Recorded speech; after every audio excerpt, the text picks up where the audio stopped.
everybody. Happy Friday evening. My name is Mike Barrera, one of your co-hosts for Across the Pitch. To my side, the handsome and always intelligent Dave Miller. Dave, how you doing tonight? Yeah, I mean, it wasn't expected to be a bit flirting to start the show, but I mean, hey, it's always a good confidence boost. How you doing, Mike? I'm good, man. As I was telling you off the air, the work today was chaotic, and I needed to unwind with a beer, some food, and just to talk. The Union, who have clinched a playoff spot in the Eastern Conference, they're the first team to clinch in the Eastern Conference, so very exciting stuff. I was fortunate to be at the game as well this past Yeah. weekend, so we'll talk about that. What do you have planned for this week? Are you going away with the team at all, or what's the plan for you? I will be. Luckily, we'll be at home this weekend, so it'll be too stressful for me. So Awesome. Well, then we'll have a nice, relaxing weekend. I know tomorrow night is a Union game against the New York Red Bull. They're traveling up to Harrison probably tomorrow morning. They're going to go ahead up there. But before we get too far ahead of ourselves, Dave, let's read out the sponsors before we get into the nitty gritty of the Atlanta United match, the 4-1 win against Atlanta United. First up, if you're subscribed to our YouTube channel, you can win a signed Brian Dawkins poster. So that's the first thing. Now back to our sponsors here. We got our Statement Games Incorporated at statementgames.com for a fun new way to fantasy sports entertainment. Win gift cards and prizes. It's free to sign up at statementgames.com. Next up here, we have two Allentown restaurants. We have Vinny's Pizza and Restaurant in Allentown, PA, serving Italian cuisine, including pizza, pasta, burger, sandwiches, and more, available for pickup or delivery. Order today at vinny'spizza.pa.com. And next up, one of our newest sponsors we have going on here. If I can actually make my screen work for once, you're going to have to bear with me. Your technical difficulties of being live. Here we go. Okay. Stuff to the Grills at 6750 Iroquois Trail number 5 in Allentown, PA. They are stufftothegrills.com. You can check out their funky Cubano, sweet chili shrimp po' boy, and the house-made meatloaf. It is a delicious looking spot. I haven't tried it. I'm going to try it one day. And then last but not least, the Across the Pitch gear available at the aatsportsnetwork.com/shop. Right below for the link, you can get all these cool mugs, shirts, cups, whatever else you can think of. Johnny has that stuff up there all the time. Yeah. And that is our sponsor read tonight. Now, Dave, my question for you to start off the night is: the Union have clinched the playoff spot. What's your emotion tonight right now? I mean, I think again, it's obviously I don't know. It's hard to explain. I think again, I mean, it was something that as Union fans, we were expecting for a while. I guess to get it clinched up so early is obviously a good feeling. But then again, you want to hope that and obviously Jim won't allow us to happen, but you just don't want the team to take the foot off the gas or off the pedal a bit because, they've secured that playoff spot there. We'd have to, just to go 110% is off. Oh, it's hard. I mean, obviously Jim won't allow that, but of course, you're in the playoffs now. There's no worry of like a collapse of the last 8 or 9 games, however long less we've got the regular season, where the Union end up losing somehow every single game or something. You're in that playoffs. You're guaranteed. You've got your name in the hat. So now you've got a chance. That's the most important thing. Yeah, and so the past 2 weeks, there has been some development in the Supporter Shield race. So if you guys don't follow the rest of the MLS, like I don't typically follow a bunch of the MLS, but Yeah. obviously I'm following the LAFC Austin season so far. We know the LAFC has been in first place for the Supporter Shield for, honestly, the foreseeable past. They've been in first place for, I think, a couple months at this point. And the Union and Austin have been basically chasing to get to that spot where they can take that first spot. And only 2 weeks ago, I want to say, Dave, LAFC was about 9 points ahead of the Union, and they had a game in hand. So they Yeah. were sitting pretty. Everything was looking great.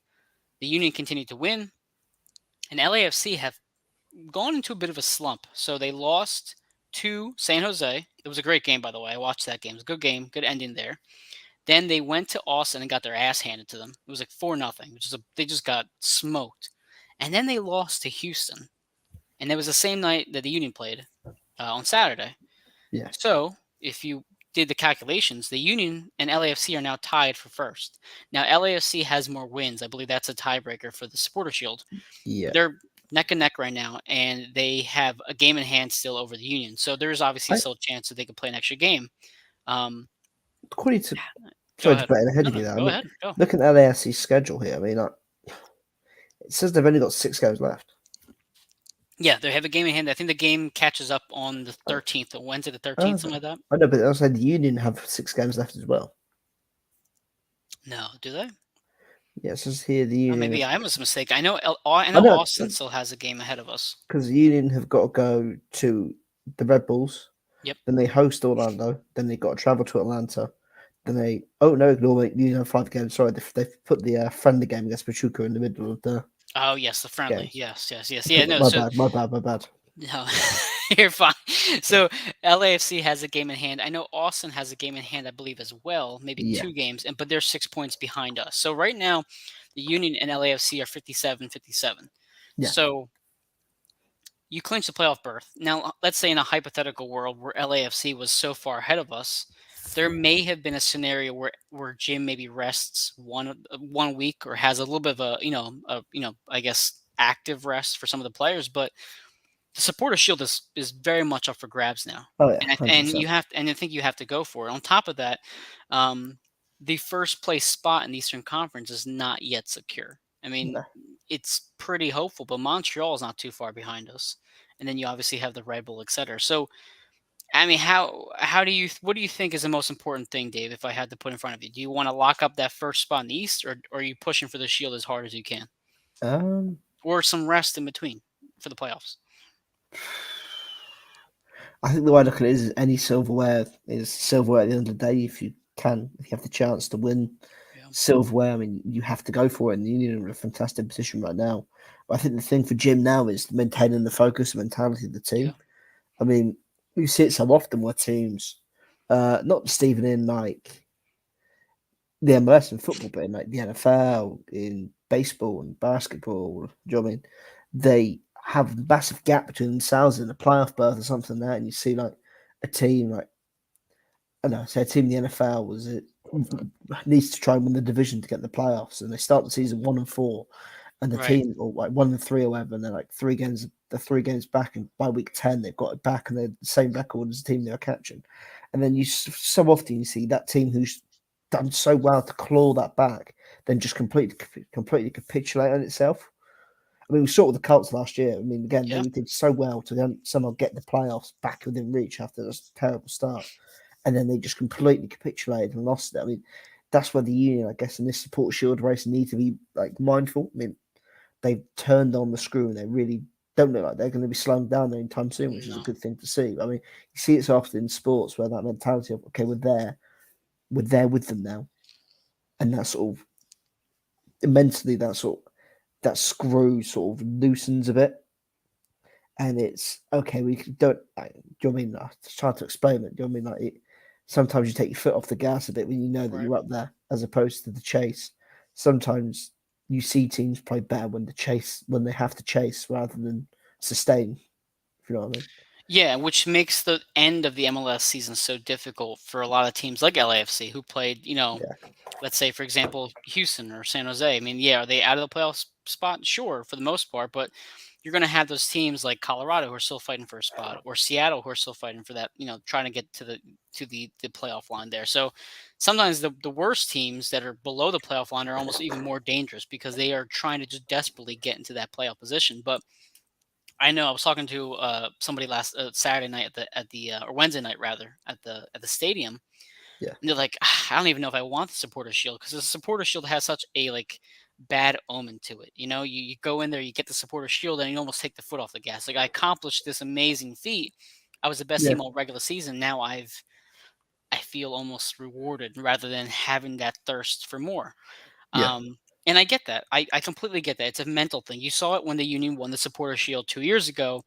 There very much was a letting go of the gas when they hosted the Revolution, especially because they had already beat them like 6 times that year. So it yeah. was visibly not there. Um, for me personally, I want the Shield. I Oh do. yeah, I think the first place is the priority for sure. That I mean, yes, I think the Shield will come along with it. If you make first place a priority, the Shield will also come into play there. But I say we go for it. This team is so special. And Jim was mentioning at the press conference on Wednesday, he's like, they have such a killer instinct. And Dave, you in particular have said for the past year and a half, this team lacks a killer instinct. It lacks a finishing. It lacks a lack of confidence. And for the first time, Yeah, Since 2019, we see this lethal punishment of other players, of other or yeah, teams rather. I mean, they will beat you 3-1, and then they'll bring their subs in, and then their subs will beat you another 3-0, and they'll yeah. just destroy you. And it's unbelievable how they just do not take their foot off the gas. No. Um, I mean, what can you say about the intensity that they're bringing every single week now? I mean, again, you sort of see it. It's just that front three is clicked. I mean, for so long, Mhm, I mean, mhm.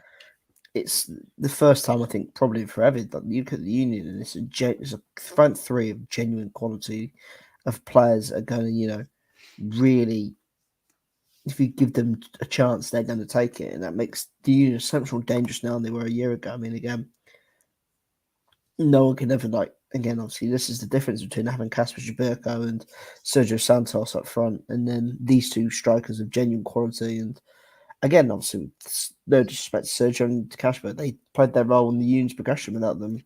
We're not here today, but I mean, Right. Casper and Mikel are just a different gravy. And again, Oh my god, yeah. we alluded to, like it's just been that clinical killer instinct of if a chance opens up, you take it. I mean, we've seen it across all the games really. When the chance opens up, I mean, even look at the game last week against Colorado. I mean, the first goal, a simple long ball forward, subs in a situation like that. I mean, Casper Jaberko heads it on and no one's there, or someone tries to header it.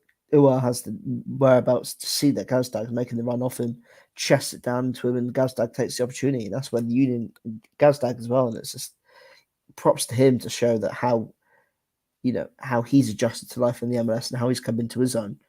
Is the fact that he's got the confidence now. He's getting into his advanced positions that he perhaps wasn't getting into last year. Exactly. And it's a fantastic thing to sort of see. And I mean, this team, I believe it's set. I believe the new record this team set was the most goals in over a 3 game span in the MLS. I believe it was. I think 16. that's It was 16. 16 Yeah, goals, yeah. I mean, they're breaking records left and right. So Daniel Gazdag, has 17 goals on the year. He is the single season record holder now for Union goals. You mentioned the 16 goals in the last 3 games. I believe they've also, achieved their highest goals on the season at 61. yeah. I Their think goal they've scored the most differential goals, haven't they? Yeah, their goal differential right now is it's like 40. It's unbelievable, their goal Yeah, differential. They are just absolutely clicking on all cylinders, but we've noticed a few times this season that the Union can go boom, boom in the net.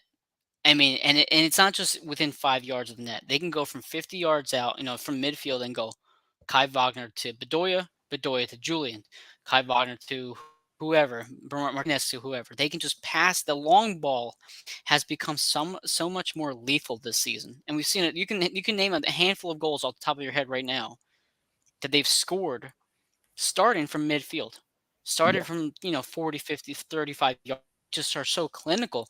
And as you mentioned, the combination of Michael, Julian, and I'm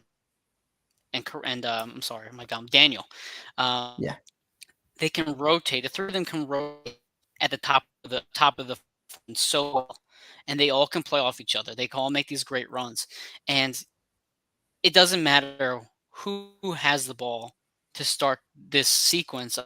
They're all clinical. They have great touch. They can just destroy you in so many different ways, and the chemistry is so obvious. There is such a great yeah, chemistry being built between those three. It's absolutely amazing to watch for one. But uh, Michael Uwa was asked after the match. He's like, "Hey, well, you've scored 10 goals now. What's your next goal?" He's like, I want to keep scoring. I want them to keep scoring. I want Corey yeah. Burke to keep scoring. Even Corey Burke is playing it. I mean, what have you thought about Corey? Because we were trashing him not too long ago, and now he's suddenly coming to his own here. Yeah, I agree. I mean, Corey, and again, that's the killer instinct. I think it breeds confidence when the Yeah, team's playing well and you're sure. playing well. Um, yeah, I mean, everyone has the confidence in the moment. Everyone's in their bag. Everyone is creating. I mean, how? We saw a right back finally score a goal. I mean, 4 years, I don't man. think 4 years. I mean, who's the last one to score a goal? Keegan Rosenberry, or Probably Keegan. Yeah, probably Keegan. yeah. I mean, again, do you know what I mean? Like, everyone's getting goals. Matt Real scored last week. I mean, everybody is somehow managing to chip in with a goal themselves. With just Jose Martinez goal, maybe Jack Andre Elliott. Blake, Yeah. taking a penalty at the last game of the season with a pen. No, That would be just amazing. everyone scoring. Yeah, it's well. That's the thing. So you're talking about the confidence. So we talked about Corey, how he was kind of snubbed from the Jamaican team, and how that might have kind of sparked some confidence for the Union, kind of like put a chip on his shoulder. But you know, I asked Jim on Saturday, I say, you want to see Michael for longer, right? You do. You want to see Michael for Yeah, longer, but how can you not play Corey 25 minutes a game? I mean, you have to. He's playing at such a high confidence. As soon as you see him out there, his energy is incredible. I mean, for one, Julian is a high presser. He's going to be very gritty with his attack. But then you put Corey into that mix, and he's able to body people very well. There was one play, I think it was like the 83rd minute or something like that. He just boosts off with speed, puts the body there, gets the sequence going. He fights for the ball. Even the goal that Daniel had, you see him going up in the air against two other Atlanta defenders, and he creates that goal opportunity. So he's yeah, just very much high energy off the bench, which is what you need. And on top of that, he's now scoring goals. He's had like about 2 goals in the last 4 games. He almost had a goal on Wednesday. It hit the crossbar. So it's all coming together for Corey. But to your yeah. point with the bench, man, you saw Quinn Sullivan, Matt Real, Jack Elliott scored about a week and a half ago, and then you had Nathan Harriel. I mean, the confidence is clearly oozing down. Like it's coming to the bottom of the bench as well too. So if Cole Turner goes in there, he's going to try to score because everybody else is scoring. He wants to get on the action. I mean, I I I don't know what to say, Dave. I'm just I'm so It's, happy to watch this team win. I think we're in. I think again, obviously, being a Union fan that's sort of come on in the last few years. I mean, of course, I mean, I've seen some struggles. I mean, Yeah, but again, I've been. I mean, again, I've been relatively quite lucky with the Union teams I've seen that have not been great, but they've been sort of middle of the pack where you're lucky enough in the MLS where you can be middle of the pack and be a team that's languishing in 10th place all season and make a quick late run and end up coming seventh and reaching in the playoffs, which is sort of where the Union were yeah, around 2016, 17, 18. I mean, look at the league now. I mean, how Chicago or Charlotte, who are 12th and 13th, win two or three games, go on a little run. yeah, You're seventh, and you're seventh in the Eastern Conference, and you've got half a chance of actually securing a playoff berth. So I mean, again, this is just uncharted territory from everyone. I think everyone's just shocked at how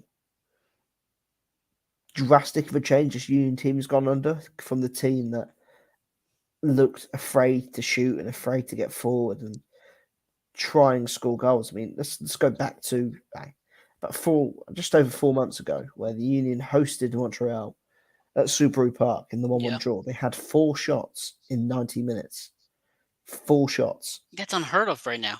They're Four scoring shots. over 2 goals a game. Almost. If Yeah, you seen the last like 6 home games, the lowest amount they've scored in those last like 5 or 6 games is 2 goals. Either yeah. 4, 6. They're firing on all Yeah. cylinders. The, Both the like team had 22 shots on Saturday. on, On, they had on 20, Wednesday night, sorry. they had 22 shots on Wednesday. Yeah, Holy shit! I didn't even realize I was there. I I didn't even know. realize that. It just as soon as they score. So here's the thing. So it's funny because Jim mentioned this as well in the press conference, and I thought the same exact thing. I think a lot of people thought the same thing. So the Union score first. I thought Atlanta did very well in the first 15 minutes to put pressure on us to not get comfortable. Yeah, We would try to get the ball up the field, and they would just suddenly press us at the right time, and it really wasn't a, it wasn't flowing the way you'd want it to see. And then finally, Julian scores a goal, which it wasn't even that great of a goal. He just kind of put it at the right spot at the right time, or the right angle, I should say. And you felt really good about yourself. And then Atlanta comes back and scores a goal off kind of like a fluky, happenstance with the second goal. And Jim said this. He's like, I had a bit of doubt because Atlanta had the players out there that were good enough to beat us. They were yeah, playing at the right energy, which they were. And it didn't matter. It didn't matter. The Union stayed true to their game plan, and they just scored that second goal at stoppage time with Michael, and yeah. then they just suffocated them the rest of the match and just destroyed them. And Absolutely. I mean, it's yeah, go ahead. it's just the confidence that it breeds. I mean, It's again, you yeah, take a nut back and you're not worried. The team isn't worried about things that could happen, which I guess maybe was the case earlier in the year when perhaps they were concerned of what might happen or what could happen. If they concede early on, or they don't want to take too big of a risk because they might, end up, leaving themselves too short at the back. The team's now confident, and again, like we've seen, like even against the Colorado game. I mean, like Colorado had before and after the first goal the Union scored. Colorado had chances, some good Sure. chances. Yeah. They had some good chances to get some goals, and again, obviously, the Union rode out that spell. Andre Blake made a couple of good saves, and just like that, they then hit them on the counter attack, and they end up winning 6-0. I mean, this team is really in its bag right now. It's funny because like Curtin has said for years now, the Union play they'll score a goal early, and then they'll suffocate you on defense. And he's how many times he said this? We're not meant to play from behind. No, We're not a high scoring team. A typical Union win is a 1-0 win, right? That's a typical not anymore. That no, whole mentality is so far out the window. And then you have people like Kai Wagner. Kai has contributed to so many goals this year as a left back. I mean, I don't know. Whenever he leaves, it's gonna be such a blow to this franchise because I he's agree. unbelievable. I think he has 30 assists now, which puts him second behind Sebastian Latou or someone along Yeah, those lines. I believe so. He's a left back. Just think about that. It's just the way they're beating teams now. A typical Union game now is 2-0, 3-0 win.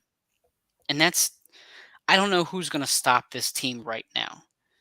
Yeah, On Saturday, we have a pretty big matchup. We have the New York Red Bull hosting us on Saturday.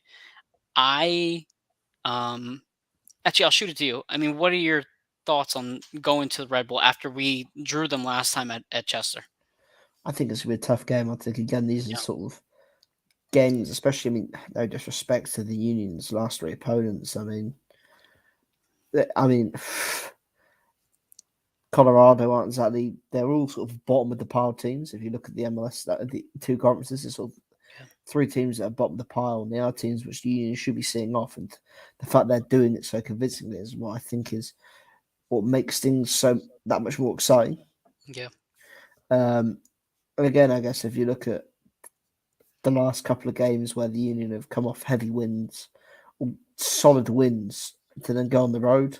They've backed it up with 3-1 losses against Cincinnati and the 1-0 Yeah. loss against Dallas. So again, I'm not trying to be too negative, but I think it's going to be a tough game. I think fans do need to somewhat leave their expectations and not be too not too confident, overconfident. The Union's going to walk into Mhm. New York and just do away with the Red Bulls like that. And I mean, if they end up doing it, fair play. But I think this is going to be a tough game. The Red Bulls themselves. I mean, they're looking to fight for that second seed. They're hoping that, barring a disaster for the Union, they could have the East going through their way or whatever. I mean, they got second place to be fighting for as well. So I mean, it's it's going to be a tough game. I don't think you can't underestimate the Red Bulls. But I think again, if the Union can be clinical and they can take their chances, then who knows? I think Jim obviously. I think again, there's obviously been some criticism about squad rotation Yeah. over the recent weeks, and I guess you could probably argue. I mean, going off things, perhaps midweek was the game you could have rotated the squad Yeah. if you're Well, going to be picky. things have so things have changed a little bit here. Maybe for one, let's talk about the New York team right now, or New Jersey. They're not from New York; they're from New Jersey. So let's talk about New Jersey right now. They're at 47 points. Montreal's at 49. So I mean, this game really could put them in second place. Rather, they're Yeah, 10 points behind the Union. On top of that, though, we saw them come to Chester last time, and it was a pretty even match. I mean, for the most part, even when we were up a man. You saw the Red Bull hold their own yeah, for a long stretch of that time, and um, we know Olivier got a little banged up over the past week, I should say, which is why Nathan Harriel came in. Now, according to Joe Tanzi, Curtin did say that Olivier is good to go, so he should probably be on the bench at some point for maybe like if he well he's probably not going to come in, but he's yes, available off the bench. Jose Martinez, he looks like he's okay too. He got banged up a bit, but he's I believe suspended right on Saturday. He got the yellow card accumulation, so I believe not he's sure. out for Saturday if I remember Okay, correctly. Um, Somebody correct me if I'm wrong, but I thought he got a yellow card accumulation. But either way, um, I I know Harriel's going to start, which is good. I think you need a defensive-minded presence out there. If Leon Flock is playing the six, if Jose is in fact out, then you're going to have McGlynn on the left-hand side, which is then your offense creativity that really you don't get when Jose and Leon are both in the game because Leon's further up the pitch. So I'm okay with that. Yeah, I agree with you though. This is a game that the Union, if they're going to win it somewhat convincingly, 1-0, 2-1. Because the problem is right now we have seen them destroy very bad teams. yeah. And yes, I know they got the win in Orlando and all that stuff, but was it Orlando? I can't remember right now. I thought it was Orlando. Anyway, they've shown some promise on the road, but the past two road games they have not. So Yeah. I really want to see them have a good performance on the road because we've noticed against FC Dallas and against Cincinnati, they just look different. There wasn't that same energy that we see No, at Subaru Park, which is why the Union getting that first spot is so important. Because if it does run through Chester, then I feel bad for every team that has to come here to play, whether it be Eastern Conference or Western, because you play at Super Park, you're going to get your ass kicked. That's just kind of no, the mentality they put down. But on the road, I'm not I'm not sold that the Union can go out there and have that same energy. So I really want to see a high energy performance, and I want to see the top three continue to put it together no. because Yeah, the Red Bulls are going to press. They're going to be aggressive. I don't want to see them get flustered. That's the biggest thing. Do not get flustered. no. I think again the big thing now is as well. I guess you got no more midweek games. Everything is Yep. weekend, weekend, weekend. So again, you've got that 4 weeks of rest, and you can. I guess if Jim wants to go full shape tomorrow and go for it, he's got a week off between now and next weekend against Orlando. And again, it's gonna be a tough game. And again, do not underestimate tomorrow because it could end up being I don't want to say a trap game because the Rebels are a very good team, but it could be a game that everyone's going in all high flying, thinking the Union are gonna are on fire, and they end up losing 2-1 or something and play a bit more disappointing. So who knows? I mean, again, obviously LAFC they're coming off the back of a 3 game losing streak as well, and that's Unbelievable. are they going to lose a fourth? I highly doubt it. So again, that could be. I mean, again, Jim just has to make sure the players remain focused on themselves and themselves only, because whatever LAFC are doing should be secondary to what the Union do. Hopefully, the Union can just focus and just look at their own game and try and just win this one. Focus on this game, win this one, move into the next one. So I'm looking at LAFC's schedule right now. Um, they host LA. They host. I'm sorry. They host Real Salt Lake on the 4th, which is Sunday night. Salt Lake's coming in there undefeated in 4 games. They've won twice and drawn twice, going to LAFC. So I could see that being a draw, maybe. Then LA has to go to Dallas, and then they go to Minnesota. Minnesota has won 3 of the last 4 games. Dallas, as we know, is a tough place to play. So I'm sure that should be interesting. And then you have LAFC hosting Houston on the 18th, which is obviously if you're looking at the Union maybe going to the wire for the Supporter Shield, and you have LAFC hosting Houston as their last game, that doesn't give me a lot of promise that they're going to be able to pull it No, off if that's the case. For the Union, though, if I look at the Eastern Conference table here, the Red Bull are only 2 points ahead of NYCFC, 5 points ahead of Orlando, and if you're looking at the seventh seed Miami, they're 36 points.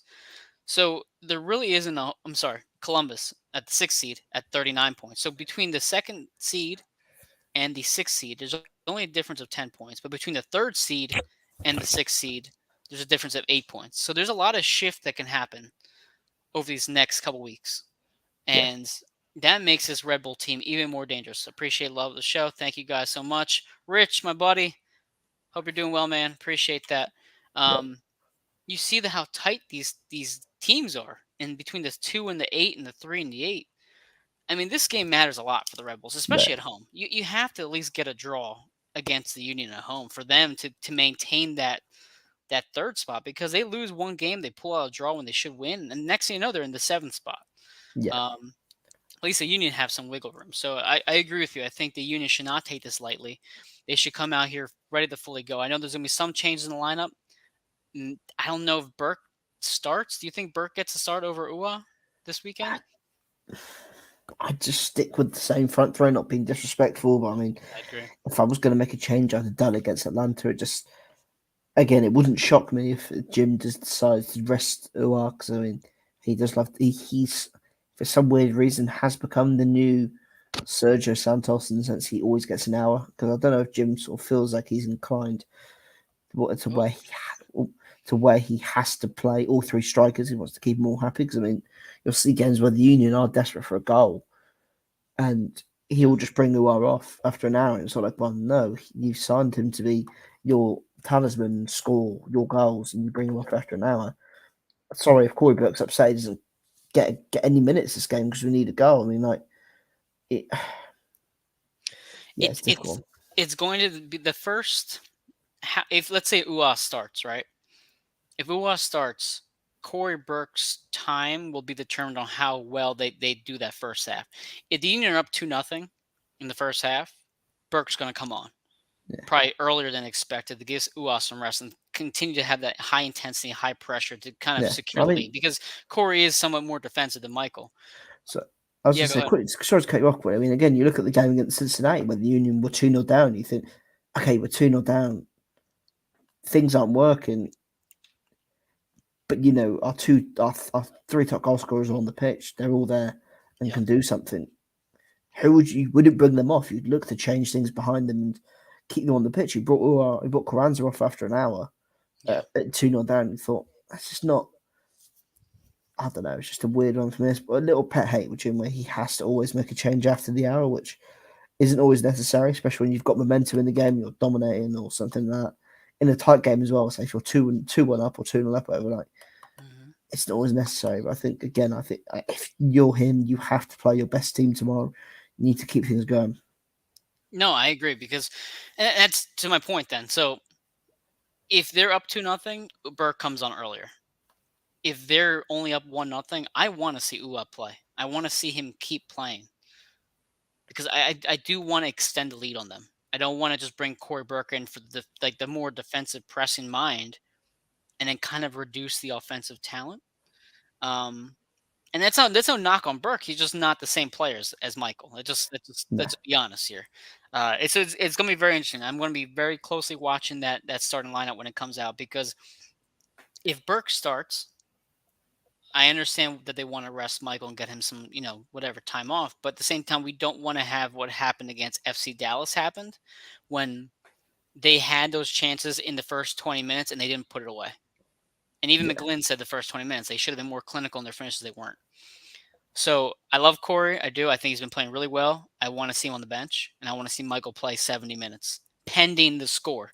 If the score is 3-0 at halftime, then yeah, bring Corey on. Let Michael get that rest. But from when I asked Coach Curtin just the other day, they're very much mindful of how much Michael plays.